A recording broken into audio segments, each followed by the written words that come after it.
Em nome do Pai, do Filho e do Espírito Santo. Amém. Pela sua dolorosa paixão, tende piedade de nós e do mundo inteiro.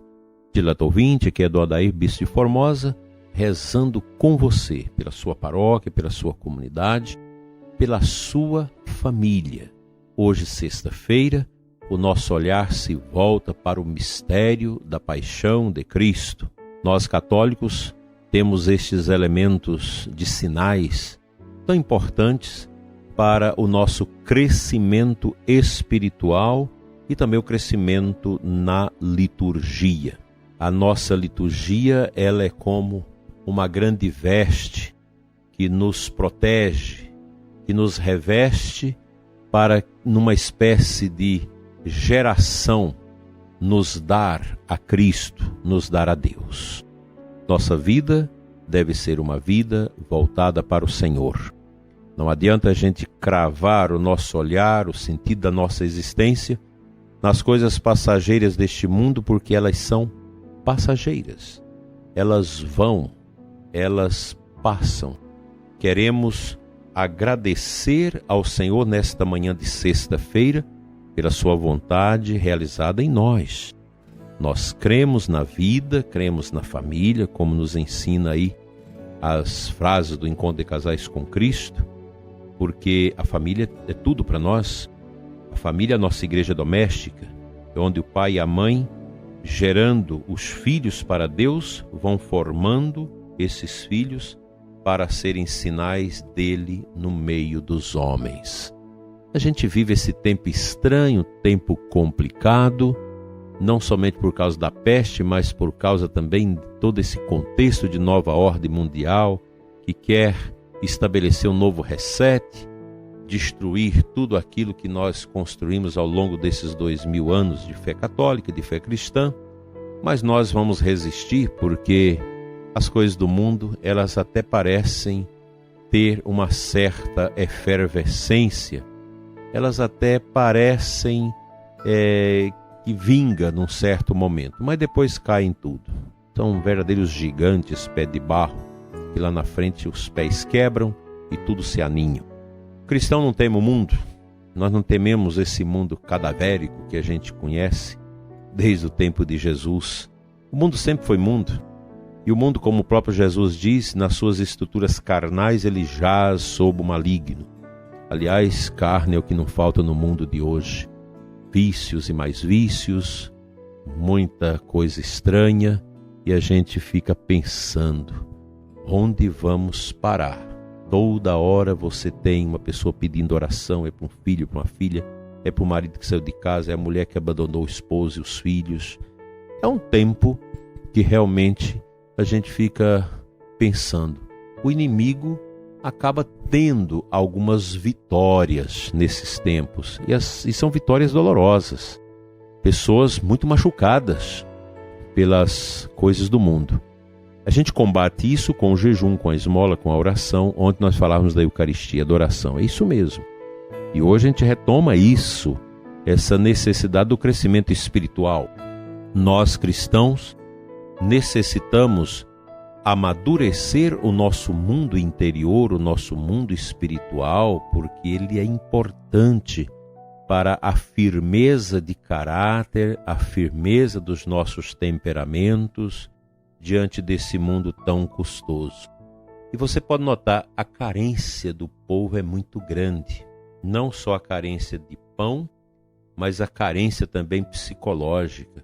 Os pais são carentes, por isso danifica seus filhos, porque perde a fortaleza. A gente vê na igreja a carência. Se não lembrou do meu aniversário, eu morro, fico deprimido. Se não cantar os parabéns, meu Deus do céu, quanta carência, quanta bobagem. E às vezes até em nós, sacerdote, o padre, que se a comunidade não fizer uma festa, ele fica deprimido. Meu Jesus, nós não precisamos dessas carências. Qual é o maior presente da nossa vida, senão a graça de Deus que nos orienta para não inclinarmos a nossa vida para as coisas passageiras e medonhas?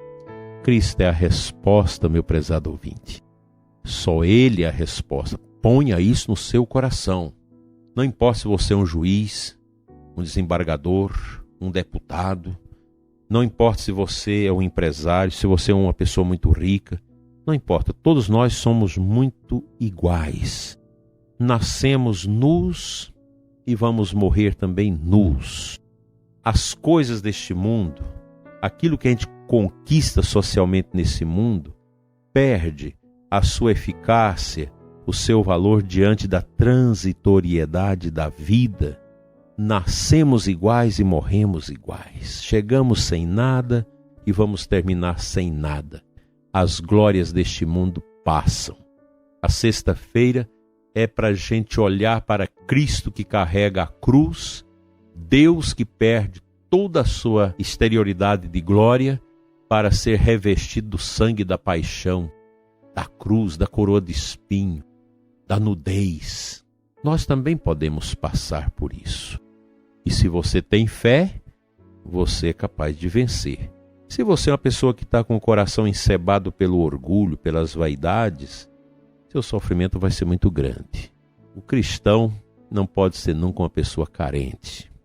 O nosso mundo não deve ser dominado pelas carências de uma tal inteligência emocional.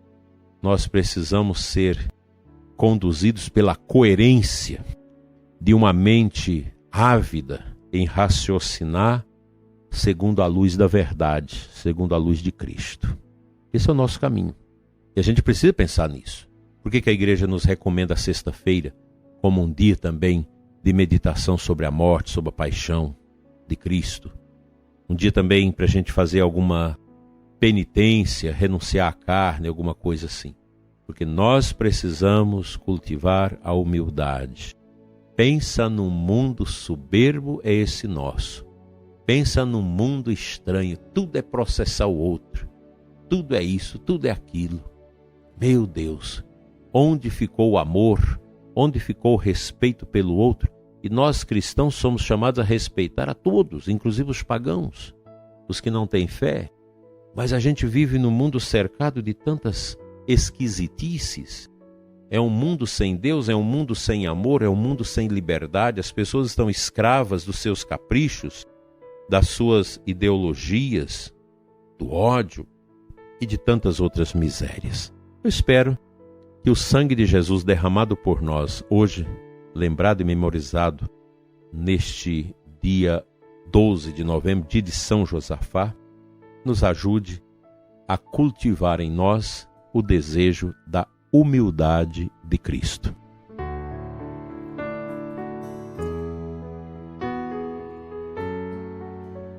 Compartilho com você, prezado ouvinte, o versículo 28 do capítulo 21 de São Lucas, palavra de Jesus que diz assim: levantai vossa cabeça e olhai, pois a vossa redenção se aproxima. Aliás, na nossa vida de cristão, tudo está terminando. Para nós cristãos, Cristo está voltando. O nosso dia é hoje. Qual o dia da nossa conversão? Agora, é hoje. Nossa mudança de vida não pode ficar para depois de amanhã, para amanhã, é hoje, é agora. A nossa decisão pela salvação em Cristo deve ser agora. E se eu aceito a redenção de nosso Senhor na minha vida, se não sou batizado e procuro o batismo, é impressionante o número de pessoas adultas, inclusive assistindo à missa, e que não são batizadas. É difícil isso, porque nós precisamos do batismo como porta de entrada para Deus.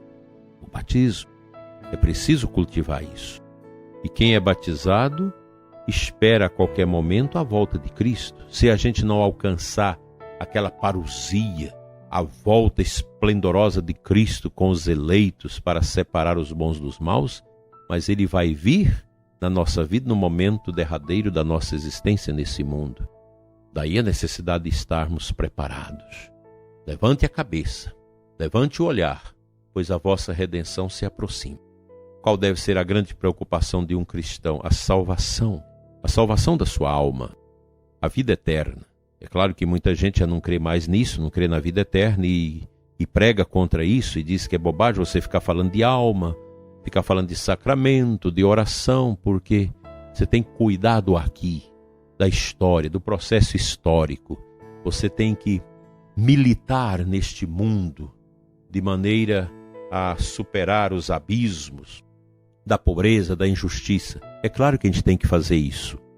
A fé cristã colocada em prática, inexoravelmente, nos leva ao compadecimento por aqueles que sofrem, a exercitar a caridade em favor dos que sofrem, a ajudar a promover as pessoas. Isso sempre foi uma presença na igreja, que foi a instituição que mais criou leprosários, hospitais, creches, lugares de acolhimento, tantos centros de ajuda aos que sofrem no mundo todo.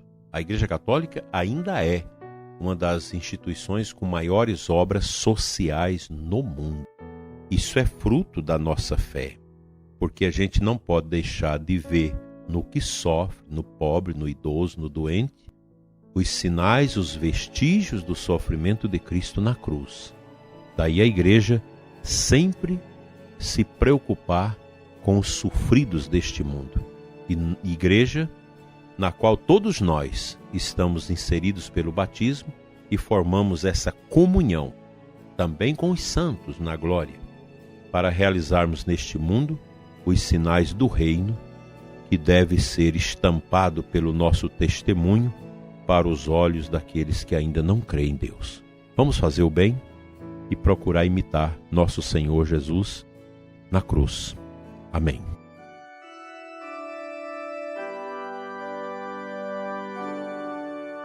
Pai Santo, Deus de amor, nós te adoramos nesta manhã abençoada. Te entregamos, Senhor, o ouvinte deste programa, especialmente o ouvinte que passa por dificuldades, por sofrimento, por tristezas e angústias. Cura, Senhor, os que estão tristes e abatidos. Liberta os que estão sofridos. E ensina-nos, Senhor, a ver no sofrimento os sinais da paixão do Teu Filho, de modo permanente neste mundo de dor. Dai-nos a graça, não do sentimentalismo, mas do realismo espiritual e intelectual, para ajudar os que sofrem, para estender a mão aos pequenos, aos esquecidos, às pessoas que foram esquecidas do bem-estar social da nossa sociedade. Ajuda-nos, Senhor, com o dom da caridade, hoje e sempre. Amém.